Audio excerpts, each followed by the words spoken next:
La comunidad cristiana Restauración presenta al Dr. Jairo de la Cruz en la conferencia, Rompiendo los mitos en la guerra espiritual. Continuando con la restauración del pensamiento hebreo que se encuentra en el texto sagrado, una cosmovisión desde la eternidad de Dios de la guerra espiritual, vista desde el punto de vista de la cultura hebrea. Esperamos que estos estudios sean de bendición para tu vida y ministerio, y que puedan liberar tu vida del peor de todos los demonios: la ignorancia.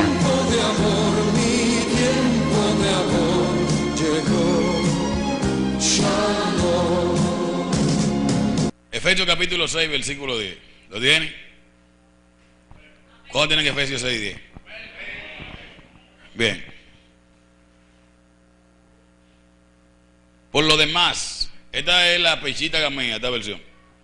Por lo demás, hermanos míos, fortalezcanse en nuestro Señor y en la grandeza de su poder, y vístanse de toda la armadura de Dios, para que sean capaces de estar firmes ante las estratagemas del adversario.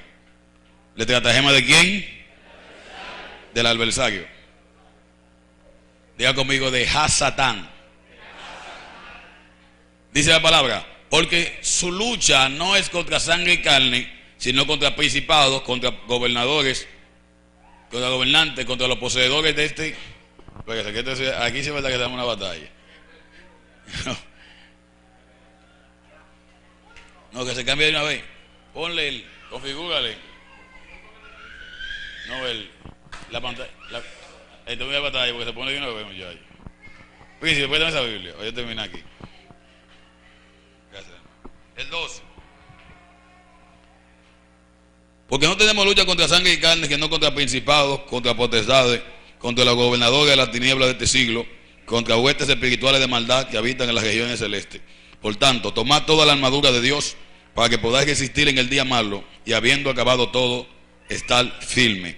Estad pues firme, ceñidos vuestros lomos con la verdad, y vestidos con la coraza de justicia, y calzados los pies con el apresto del evangelio de la paz. Sobre todo, tomad el escudo de la fe, con que podáis apagar todos los dardos de fuego del maligno. Padre, te damos gracias por tu bendita y poderosa palabra. Te pedimos en esta hermosa noche, Señor, que tú puedas abrir los sentidos de nuestro entendimiento para poder comprenderla, asimilarla y aplicarla a nuestra vida. Señor, levantamos nuestras manos ahora, y al levantar nuestras manos estamos decretando, Padre, lo que tú ya has decretado sobre nosotros, que el propósito tuyo se va a cumplir en nosotros, en nuestra familia, en nuestra descendencia, en todo lo que estamos palpando, Señor. En el nombre poderoso de tu Hijo amado Jesucristo, al levantar nuestras manos estamos declarando tu victoria, y estamos declarando que por encima de cualquier adversidad, por encima de cualquier tempestad, Señor, tu reino ha de ser manifestado. Estamos declarando que las aflicciones del tiempo presente, Señor, no son más que los vehículos que nos van a conducir al próximo nivel de gloria. En el nombre de tu Hijo amado Jesucristo. Amén y amén. Bien. La semana pasada empezamos este seminario de guerra espiritual. Hay dos cosas que la gente comúnmente no asocia, que es la teología con la guerra espiritual. Cuando la gente sabe de guerra espiritual, la gente se imagina un mundo lleno de temor, porque mayormente lo que se ha hablado de guerra espiritual tiene mucho de cábala y mucho de místico. Y comúnmente en la iglesia lo que se maneja de la guerra espiritual son muchos mitos. Diga conmigo: mitos. Dentro de la fe, el Señor mandó que se enseñase. La palabra enseñanza o su derivado aparecen diseminadas 217 veces en la Biblia. A Jesús lo llamaron 90 veces. ¿Cuántas veces lo llamaron? 90 veces. Y de esas 90 veces, 60 lo llamaron maestro. O sea que el ministerio que más ejerció fue el ministerio de la enseñanza. ¿Cuál fue el ministerio que más ejerció? La enseñanza. La palabra enseñanza viene de la palabra griega didascalía. De ahí viene la palabra doctrina, diga conmigo doctrina, que es didascalía, diga conmigo didascalía. Hay que distinguir tres cosas: enseñanza, mito y dogma. Diga conmigo enseñanza, mito y dogma. Entonces, en la iglesia hay muchos mitos. ¿Qué es un mito? Un mito es una creencia que se acepta sin objetividad. ¿Qué es un mito? Sin objetividad. Por ejemplo, cerca de ustedes se crearon muchos mitos. Porque aquí está Ara, ¿verdad? Ara. Se decía anteriormente, recuerdo que mi papá tenía una tierra por aquí por Ara, y se decía que en Ara, después de las 7 de la noche, cuando usted salía, que salía una mujer vestida de blanco y se montaba en todos los vehículos. Ese mito forma una generación de gente que cree en eso. La realidad es que aunque usted pasara por ahí a cualquier hora de la noche, usted no se iba a encontrar con nada. Pero eso era un ¿qué? Un mito. Y mucha gente lo creía como bueno y válido. Así hay muchos mitos en la guerra espiritual que nosotros lo hemos creído, creencias que se aceptan sin objetividad. ¿Qué es un mito?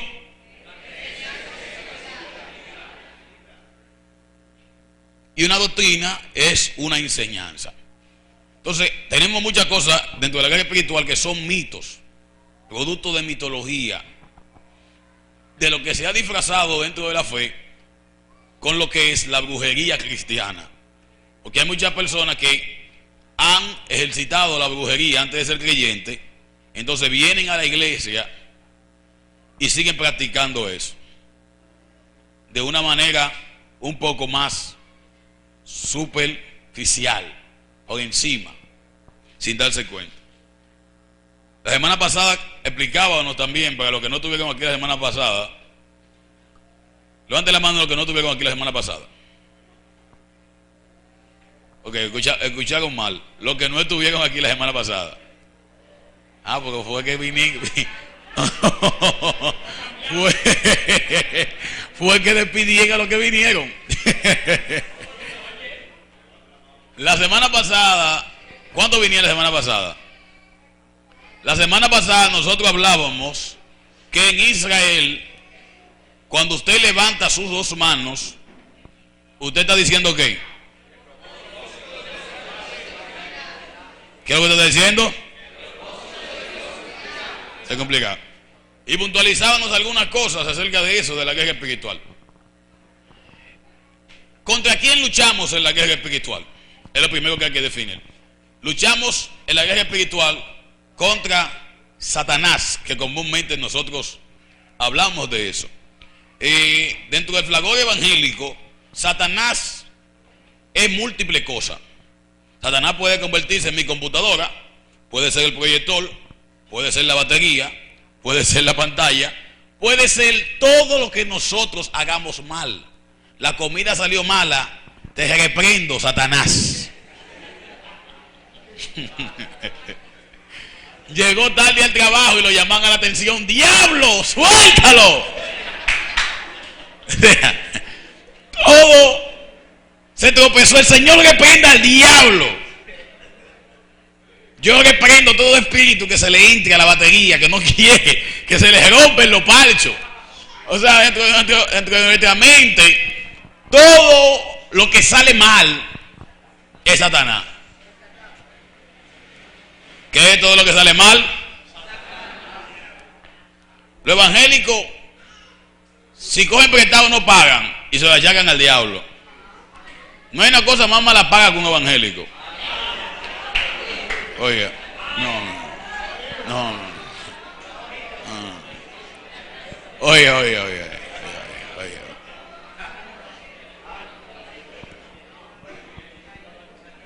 O sea, hay que entrar en la realidad.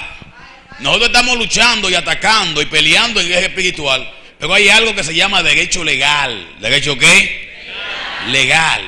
Entonces, usted está venciendo al diablo, pero usted ni siquiera es capaz de vencerse a sí mismo. Entonces la guerra espiritual empieza con nosotros. con nuestra persona. Entonces todo eso son puertas abiertas. ¿Qué son eso? Es como nosotros le damos derecho legal al enemigo para que entre y salga a nuestra casa cuando él quiere. Y cuando nosotros somos flexibles delante de eso. El Señor en un momento determinado se le acercó a los discípulos y los jaló aparte y le dijo: ¿quiénes dicen los hombres que yo soy? De los discípulos, uno dice Elías, otro Juan el Bautista, otro de fulano. Y Pedro le dice: tú eres el Cristo, el Hijo del Dios viviente. Jesús le dice: bienaventurado eres, Simón Pedro. Pero siguen caminando y Jesús le dice a Pedro, o Pedro dice que reprende a Jesús y le dice que nunca le pasara lo que él decía de la muerte. Y Jesús, reprendiendo a Pedro, le dijo: apártate de mí, ¿quién? Malinterpretando esto, muchos cristianos piensan que era que Jesús le estaba sacando al diablo a Pedro. Eso no es lo que dice la Biblia. Porque un cristiano no puede tener demonio. Ahora hay que ver si todos los que vienen de visita a la iglesia son cristianos. Si todos los malapagas son cristianos. Porque el impío toma prestado y no paga. Si todos los mentirosos son cristianos. Si todos los fornicarios son cristianos. Si todos los adúlteros son cristianos. Un cristiano no puede caer endemoniado, porque un cristiano es un ungido. ¿Qué es un cristiano? Entonces Jesús le dice a Pedro: apártate de mí, Satanás. La palabra Satanás no es una personificación de una entidad. La palabra Satanás lo que significa es adversario. ¿Qué significa Satanás? Adversario. O sea, cuando Jesús lo reprende, no está reprendiendo una entidad espiritual en él. Está reprendiéndolo a él, porque en ese momento él es el adversario ¿de quién? De Jesús. Porque le dice, por ejemplo, porque un reino dividido no puede estar prevaleciendo. ¿Quién se le metió en el corazón a Judas para que vendiera a Jesús? ¿Qué le dijo Jesús? ¿Por qué ha permitido que Satanás entre donde? En tu corazón. Entonces, si Judas fue inspirado para vender a Jesús, Pedro no podía decirle a Jesús que no fuera a la cruz, porque un reino dividido no puede prevalecer. Entonces comúnmente se cree que era que Pedro tenía a Satanás dentro y que Jesús se lo sacó. Esos son de los mitos que nosotros comúnmente enseñamos. Otro mito que se enseña, por ejemplo, el asunto de la muchacha que estaba endemoniada y el padre viene a los discípulos y los discípulos no pueden sacar el demonio y Jesús llega. Y cuando Jesús llega, el padre le dice: la traje a tus discípulos, pero ellos no pudieron sacarle el demonio. Dice Jesús: oh generación incrédula, ¿hasta cuándo voy a estar con vosotros? ¿Hasta cuándo? Y lo agarró y le dice: hombres de poca fe. Ese género no sale si no es con mucha oración. Otras versiones dicen ayuno y oración. Porque el texto griego dice: ese género no sale si no es con mucha oración. Comúnmente entonces nosotros quitamos la señal de donde Jesús la pone. Jesús no está hablando de un género como una entidad espiritual. Jesús está hablando de la incredulidad. ¿De qué está hablando Jesús? Entonces nosotros nos hemos inventado géneros que no salen y no es con ayuno y oración. Pero en realidad el género que no sale si no es con mucha oración es el género de la incredulidad. ¿Cuál es el género de la incredulidad? De que usted aprenda a confiar en el Señor, que es el producto de una vida de oración. ¿Cómo están entendiendo lo que estoy hablando?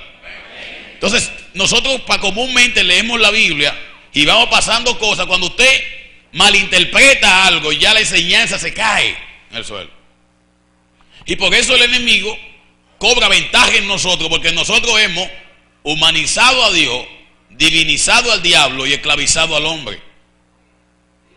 Oiga aquí, humanizado a Dios. Nosotros creemos que Dios es humano como nosotros y le achacamos a Dios todas las limitaciones que nosotros tenemos. Dios y el diablo no tienen una guerra. No están peleando ninguna batalla. Dios conoce el final de la novela desde antes del principio. ¿Cómo me están entendiendo? O sea, aquí no hay una guerra entre Dios y Satanás. No hay una batalla como plantea la teología adventista cuando habla del supuesto conflicto de los siglos. Es una teoría, un mito, una fábula. O sea, hay muchas fábulas que nosotros dentro de la guerra espiritual debemos seguir cambiando y rompiendo. La semana pasada también hablábamos de algunos instrumentos de guerra. Ya conmigo, instrumentos de guerra. Comúnmente el instrumento de guerra espiritual que nosotros como iglesia utilizamos muchas veces, decíamos la semana pasada, son los famosos silicios. Y nosotros nos basamos la vida entera haciendo guerra espiritual con silicio. Venimos a la iglesia, hacemos 3 meses de silicio, pero seguimos hablando mentira. Venimos a la iglesia haciendo 3 meses de silicio, pero seguimos en lo mismo. Y explicábamos la semana pasada, para los que no vinieron, que el silicio no es dormir en el piso. El silicio era una ropa, una vestimenta que se utilizaba en los tiempos bíblicos cuando la gente estaba de luto o estaba en pecado. ¿Cómo me están entendiendo? O sea, que venir a la iglesia y dormir en el piso no es hacer silicio. Eso entra dentro del sistema de las supersticiones que tienen los latinos americanos. Entonces usted dirá, alguien me decía, pastor, entonces ¿qué nosotros podemos hacer? Porque, ¿cómo yo busco a Dios si no es con silicio? Es que nosotros tenemos una concesión de Dios católico-romana en ese sentido, de que tenemos que hacer un trueque con Dios. Para Dios bendecirte, usted no tiene que venir a la iglesia, tiene que hacerlo en el piso, porque no es el Dios Moloch que usted le está sirviendo. ¿Cómo me está entendiendo? O sea, nosotros tenemos una idea de Dios, de que para que Dios haga algo en nosotros tenemos que hacer algo por Él, que es lo primero que tenemos cerrado. Bien, dándole ese resumen entonces. Sí, el este control que usted me ha dado, póngame mi control.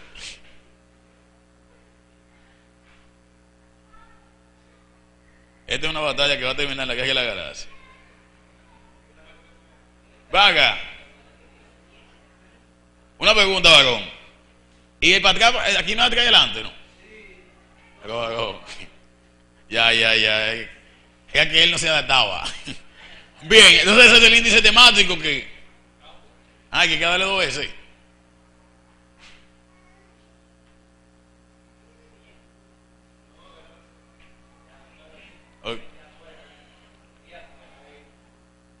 Varón, pero que fíjate ahí. Ah, ya. Oye, que es zurdo, que prenda al diablo, varón. Arrepéndalo. Ya iba a poner el pueblo de pie en el CD. Este es el índice temático. La semana pasada decíamos que hay 3 niveles de guerra espiritual. ¿Cuántos niveles? 3. Número 1, nivel ¿qué? Nivel corazón, nivel espiritual, ocultismo y nivel estratégico aire. Diga conmigo, tierra, corazón, ocultismo y aire. Son los 3 niveles. Eso lo vimos la semana pasada. Los que no estuvieron aquí, busquen a las personas que estuvieron y siéntense con ellos, háganle un jugo y díganle que se lo explique.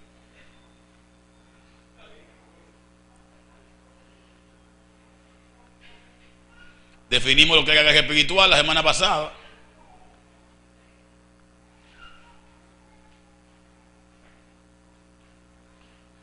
Decíamos que la oración de guerra, dicho en otra palabra, la oración de guerra limpia el terreno para poder plantar la semilla ¿de quién? Del Evangelio.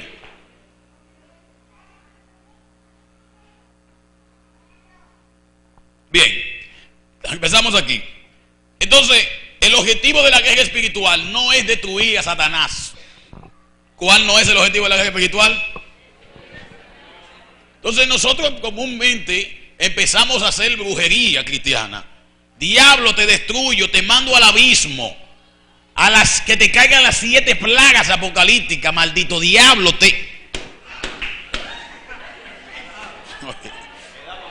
Oye, y pataleamos y rompemos y nos vamos en gloria, y si acaso se va la luz ese día, ahí es que te vas a arrepender ahí entonces.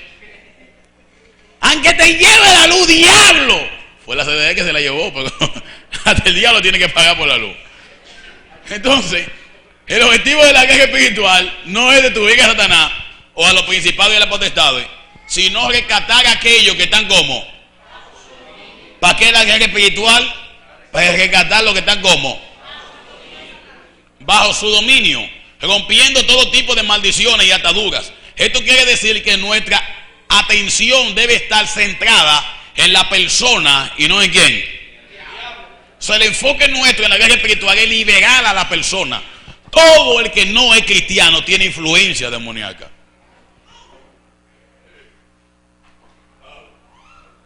¿Cómo me están entendiendo? El apóstol Pablo, la segunda carta de los Corintios, el apóstol Pablo habla y dice: pero me temo como que así como la serpiente con su astucia engañó a Eva, vuestros sentidos vayan a ser de alguna manera ¿qué? Extraviados. El apóstol Pablo también dice que el Dios de este siglo le cegó el entendimiento a los incrédulos para que no les resplandezca la luz de ¿quién? Del evangelio de Cristo.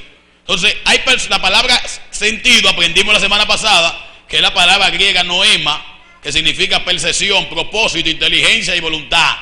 ¿Qué significa noema? Percepción, inteligencia, propósito y... Entonces hay mucha gente, muchos creyentes en la iglesia que están esclavizados del enemigo, porque el enemigo le ha cegado el noema, le ha cegado el entendimiento.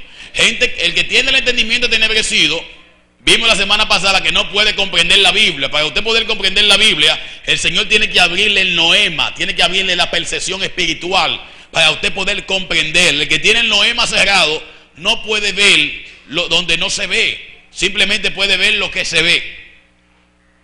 Eso fue lo que pasó en el caso con Jesse, que lo vimos la semana pasada también. Bien, entonces, el Evangelio de Juan, capítulo 10, versículo 10, es muy famoso, dice que el ladrón vino ¿a qué? A hurtar, a matar y a destruir. ¿Y a qué vino Jesús? Jesús simplemente vino a restaurar. ¿A qué vino Jesús? Él vino a devolvernos, diga conmigo, a devolvernos. Él vino a devolvernos lo que nosotros habíamos perdido con Adán.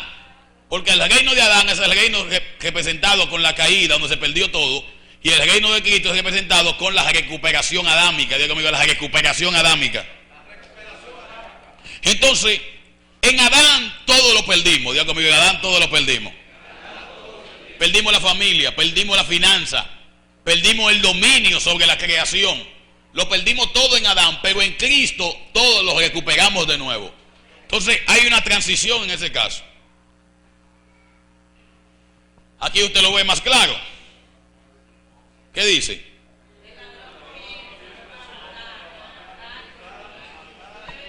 Yo he venido para que tengan ¿qué? Vida. ¿Cuál es el propósito de Jesús de venir al mundo? Traer vida. Diga conmigo, vida. Hay. Diga conmigo, hay. En Israel, comúnmente se entendía que todo lo que usted hacía tenía que ponerle algo llamado hay, vida.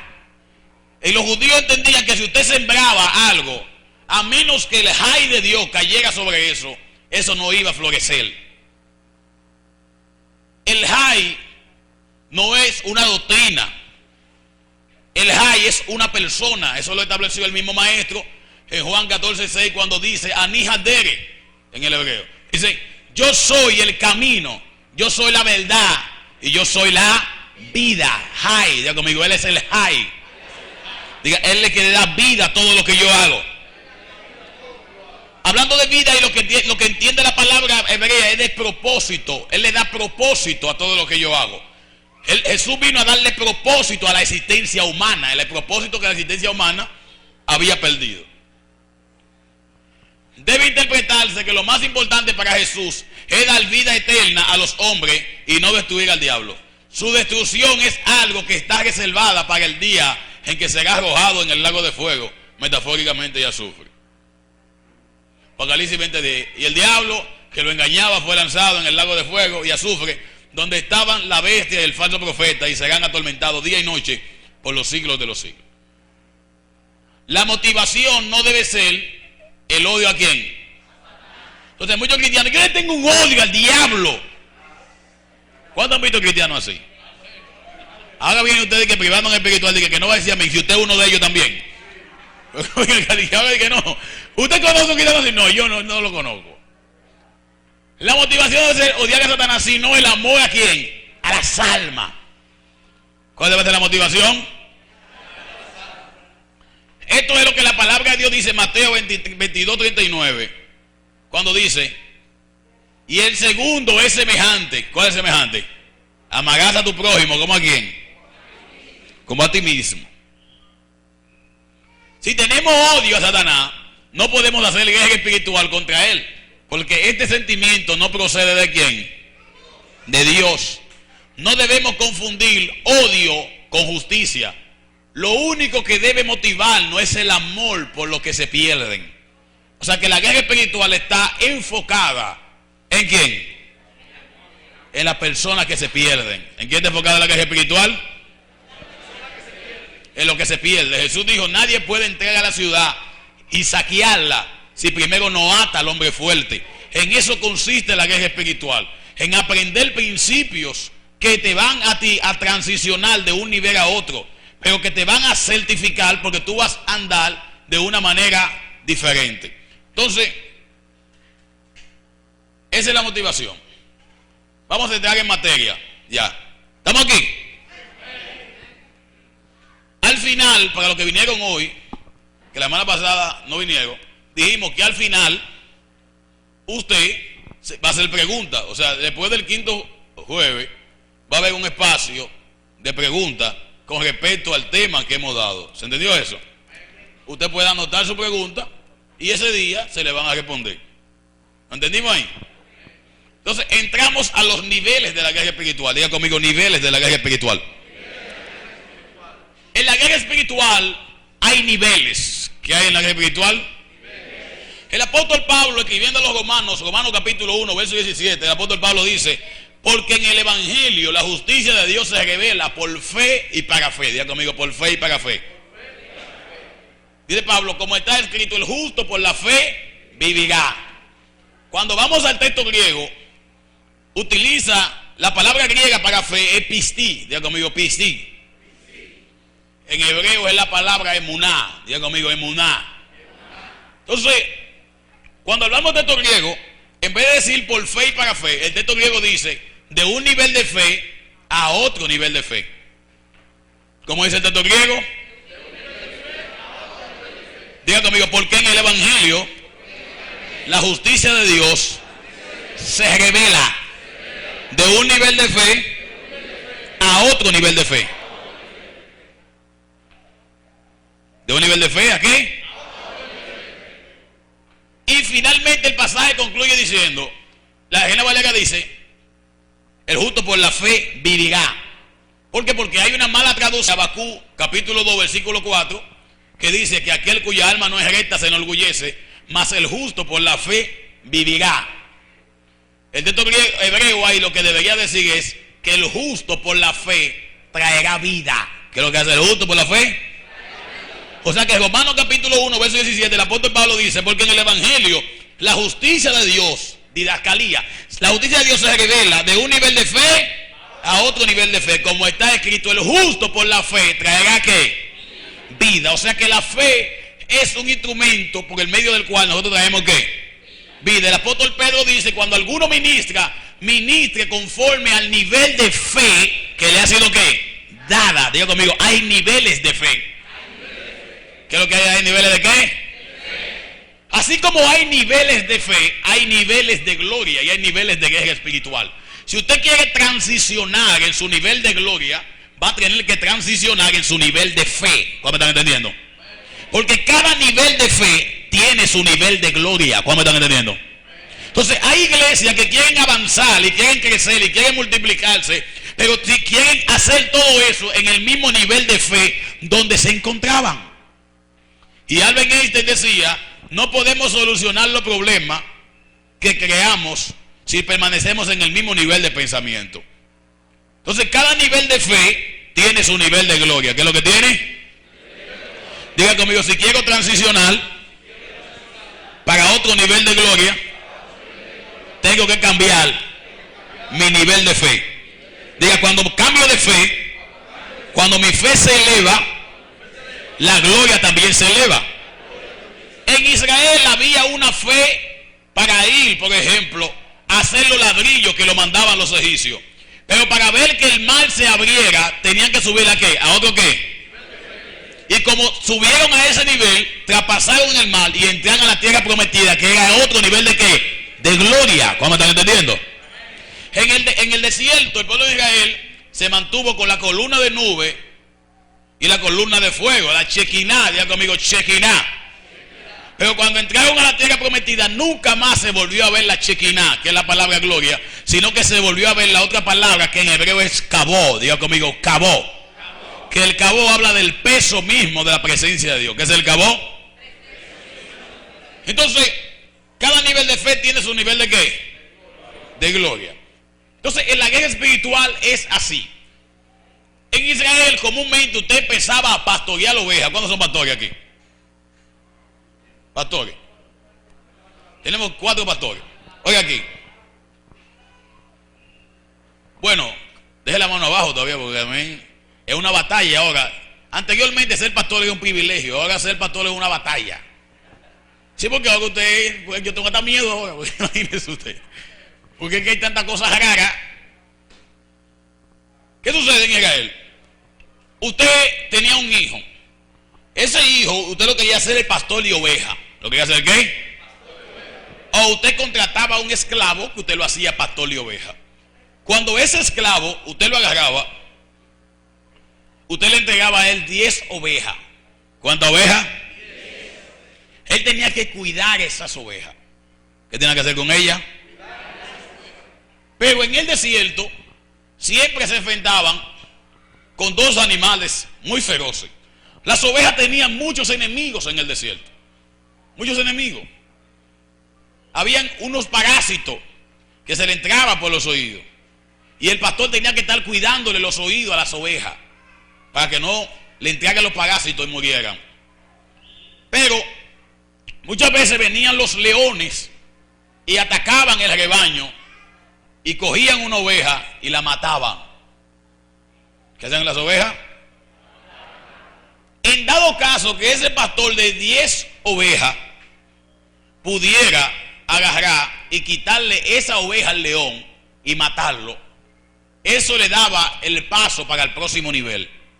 Él ya no iba a pastorear 10 ovejas, sino que iba a pastorear 100 ovejas. ¿Cuántas ovejas? 100 ovejas. Solamente por matar al león. ¿Qué pasaba con esa ropa del pastor? Ya el pastor nunca más se vestía igual. ¿Qué pasaba? Porque esa victoria del león, él agarraba la piel del león y se hacía un traje. ¿Cuál me están entendiendo lo que estoy hablando? Oye aquí, ya, cuando usted lo veía decía, ay, él es un pastor de ovejas, aunque él andara sin oveja, él podía andar sin oveja, y ya el que lo veía sabía que él era un pastor de 100 ovejas, porque él había matado a un enemigo de la oveja que le garantizaba que pastoreaba 100 ovejas, andaba vestido con eso. Posteriormente entonces, si usted agarraba y mataba a un oso, a usted se le concedía el privilegio de pastorear 500 ovejas. ¿Cuántas ovejas? 500. Entonces usted agarraba la ropa suya, agarraba el oso y se hacía otro traje. ¿Qué se hacía? Eso fue lo que David tenía en mente cuando se presentó delante de Saúl. Porque eso de Saúl no podía cuestionar la victoria de David sobre el oso y sobre el león. Porque David sabía que en la guerra espiritual, como en la guerra física, hay transiciones. Y que cuando usted vence el león, usted va a subir de nivel. ¿Qué va a hacer usted? Entonces subió al otro nivel. Y entonces dice David, tú eres un muchacho. Y dice, no, yo no soy un muchacho. Tu siervo era pastor de ovejas. ¿De qué era tu siervo pastor?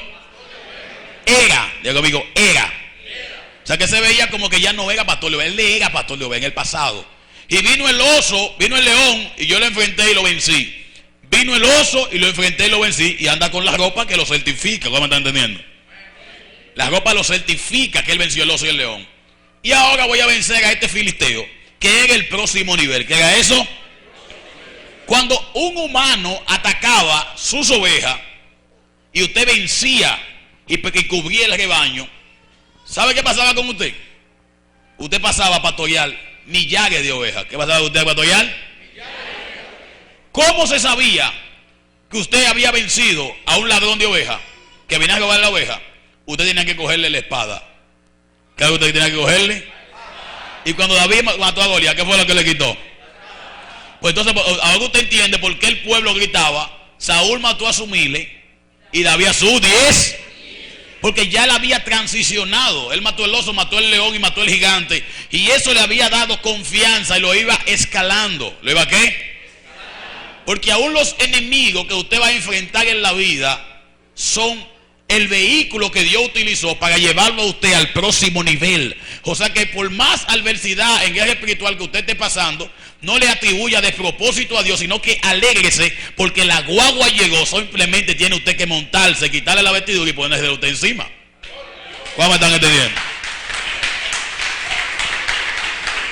Entonces, pues esa es la importancia de ver los niveles. Diga conmigo, niveles.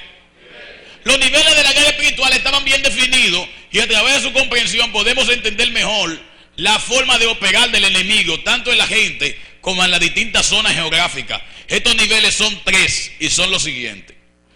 Hablamos de zonas geográficas. El mundo espiritual está dividido, así como está dividido el mundo físico, por zonas geográficas. ¿Cómo está dividido? Pero en Israel comúnmente se entendía que cuando usted subía al monte, usted podía entrar en contacto con el mundo espiritual. ¿Qué usted hacía en el monte? Entrar en contacto con el mundo espiritual. Por eso fíjese que en las montañas se adoraban a los Baales. ¿Qué se adoraban en la montaña?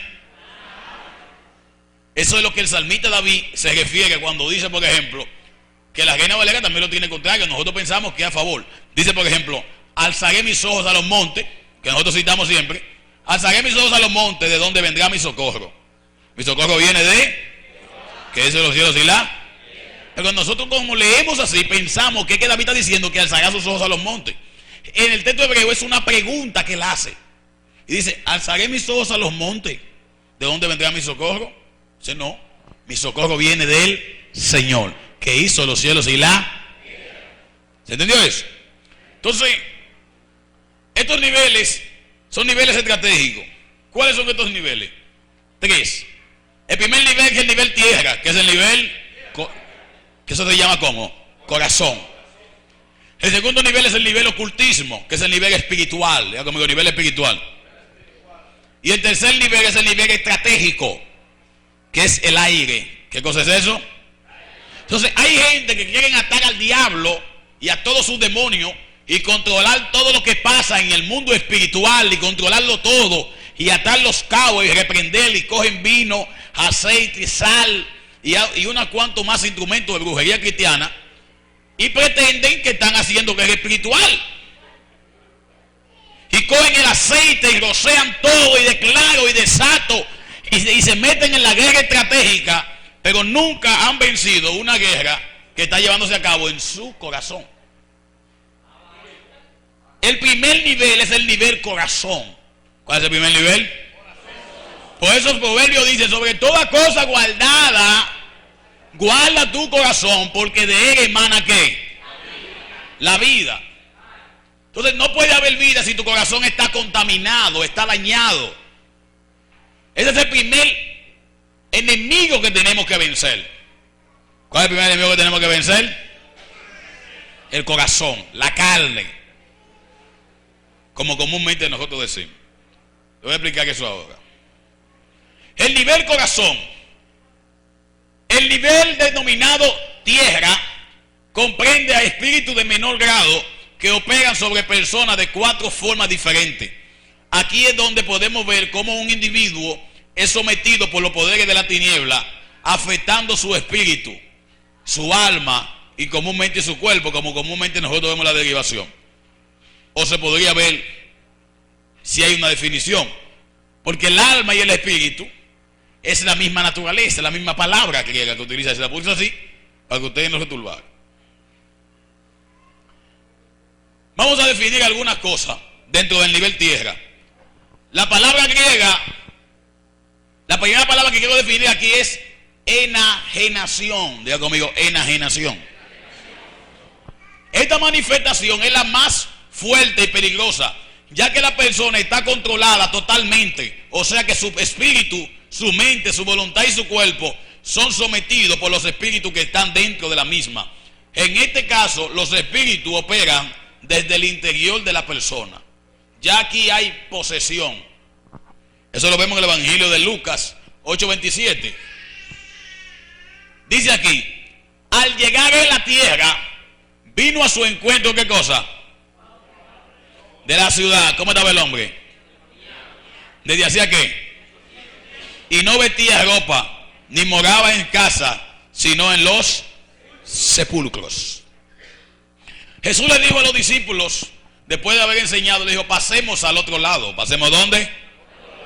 Inmediatamente dijo: pasemos al otro lado. Se montaron en la barca y dice que se levantó una gran tempestad en el aire. ¿Qué se levantó? Recuerde que la palabra dice que Satanás es el príncipe de la potestad ¿de qué? Del aire. Ya conmigo, aire. Dice que se levantó una gran tempestad, y cuando Jesús se levanta, fíjese que él se levanta porque los discípulos se turban. Jesús, en vez de naturalmente hablarle al aire para que se tuviera, dice que él reprendió el viento. ¿Qué fue lo que hizo con el viento? Lo reprendió y le dijo: calla. Y a la mar le dijo ¿qué? Enmudece. Cuando él llegó de aquel lado entonces a tierra, el gadareno lo esperó postrado. ¿Cómo lo esperó el gadareno? ¿Dónde Jesús lo venció? ¿Cuando pisó a tierra? No, cuando estaba cruzando al otro lado. ¿Cuándo lo venció? Entonces, cada vez que en nuestra vida vaya a haber una promoción, va a haber algo que habrá que derribar y vencer. ¿Se entendió eso? Pero no se va a vencer en el terreno, se vence antes. Antes de Jesús llegar a Gadara a saquear la ciudad, tuvo que vencer al principado de Gadara cruzando la barca, el mar. Lo difícil de la guerra espiritual es que muchas veces cuando nosotros tenemos que hacer guerra espiritual es cuando está más de noche. ¿Está más qué?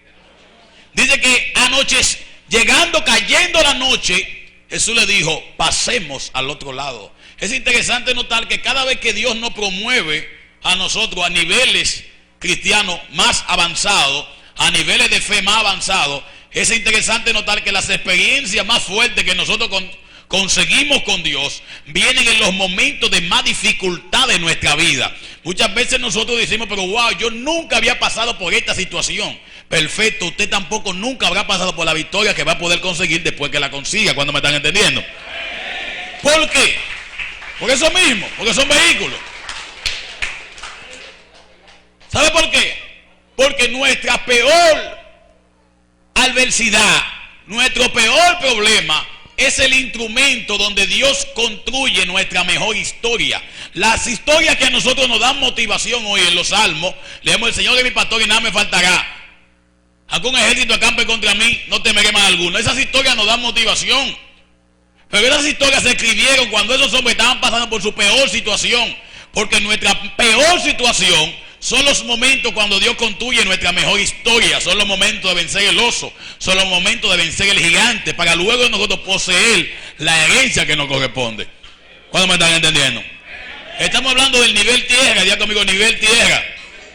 Entonces, esta palabra aquí que vimos, enajenación, tiene esa implicación. La gente que está enajenada son controladas por los espíritus. ¿Controladas por qué?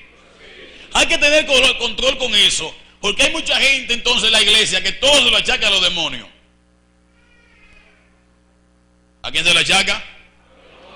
Hay hermanos que no tienen corazón, ni tienen el suficiente valor para decirle una cosa a otro hermano, y optan por caer endemoniado y el demonio que se lo diga. ¿Cuándo me están entendiendo que estoy hablando? Entonces se tiran al suelo. ¿Y quién tú eres? Recuerdo que llegué a la iglesia una vez, yo estaba estudiando en el instituto bíblico, y llego a mi iglesia y vengo cansado del instituto, y cuando llego me encuentro con todos los varones ya, con el varón José. El varón José caía endemoniado en todos los cultos. Porque hay un grupo de hermanos que se dan la tarea de que hagan endemoniado en todos los servicios. Y yo al final me digo, déjenlo con su demonio, porque si les gusta su demonio, finalmente, lo hago porque si les gusta, ellos se aman. Nadie se puede meter en pleito de marido y mujer. Ya había una relación tan estrecha entre ellos dos que meterse ahí al problema. Y llego yo, y están ellos y le dicen al varón, varón, ¿cómo te llamas? Porque entonces los evangélicos tenemos la mala costumbre de interpretar todo lo que dice la Biblia de manera literal. Y vamos, como Jesús le preguntó cómo se llama cada quien, vamos nosotros, dime, ¿cómo te llamas? Y ahí hay un show. Porque hay mucho show en la guerra espiritual. Cayó una mujer, una persona endemoniada, y usted sabe que se acabó el culto ahí mismo. Porque no hay una cosa más pendenciera con un evangélico. A su nombre, gloria a Dios. Gloria al santo, papá. Vamos a poderme ver, gloria a Dios. ¡Ato, reprendo! ¡Fuera! Ya usted sabe, todo el mundo, el que está allá atrás viene para acá. Hay un grupo de hermanos que siempre se sientan atrás hasta que cae una gente endemoniada. Siempre aquí adelante, pues. ¿Tú lo viste? Sí, está ahí todo. Entonces, eso desvía la atención. ¿Qué es lo que hace eso? Y eso es lo que el enemigo quiere que lo haga. Desviar la atención. Y recuerdo que yo le digo, ¿y este endemoniado? Sí, de los varones. ¿Cómo te llamas? Porque entonces los varones creen que porque pongan su cara arrugada son espirituales. Los demonios no se van a ir porque usted hable duro ni porque usted ponga su cara como un perro. ¿Cómo te llamas? No, eso no se maneja así. Porque hay mucha gente que, en la iglesia hay mucha gente que lo que son es raro. ¿Qué es lo que son? La gente viene muy contenta el camino entero. Cuando llega a la iglesia se pone serio.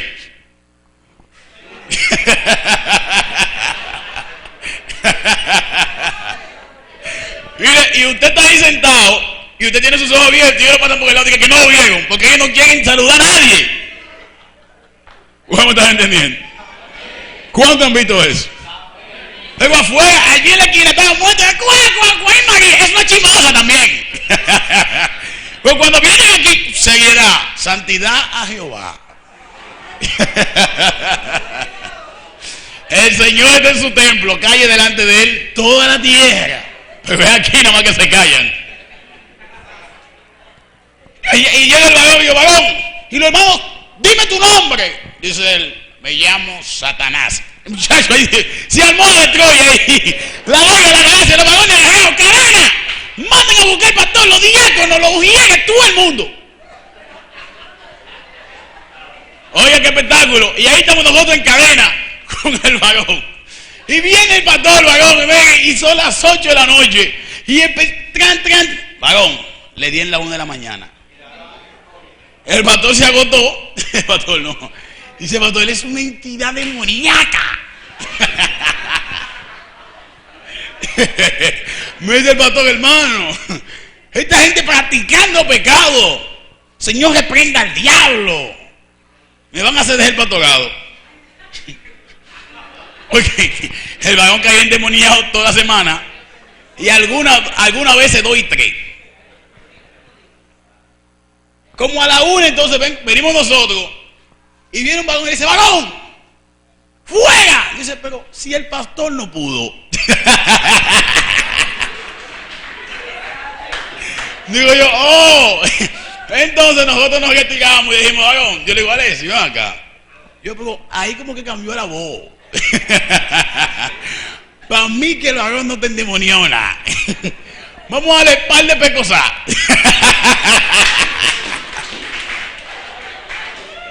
Oye, si reacciona, no te endemoniado. Si no, no le puede doler porque los demonios lo cubren. Ay, porque pégase, le dimos par de pecosas porque fue que el varón no había tropeado. Porque tú sabes que el demonio, y cuando viene a decir, ¡pégale! Que varón, pero no me deje. ¿Cuándo la gloria a Dios? Oye, pero varón, ¿qué varón?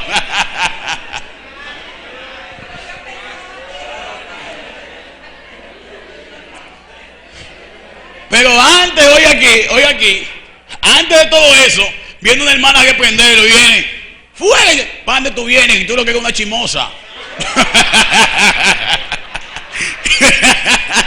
Oiga, y nosotros así, de que petante, de que el demonio hablando, Dios mío, de lado, asustado todo el mundo, ¿tú sabes?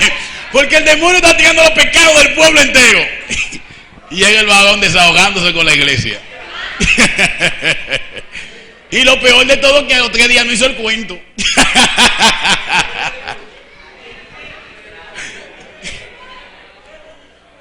Diga conmigo, hay que tener cuidado con eso.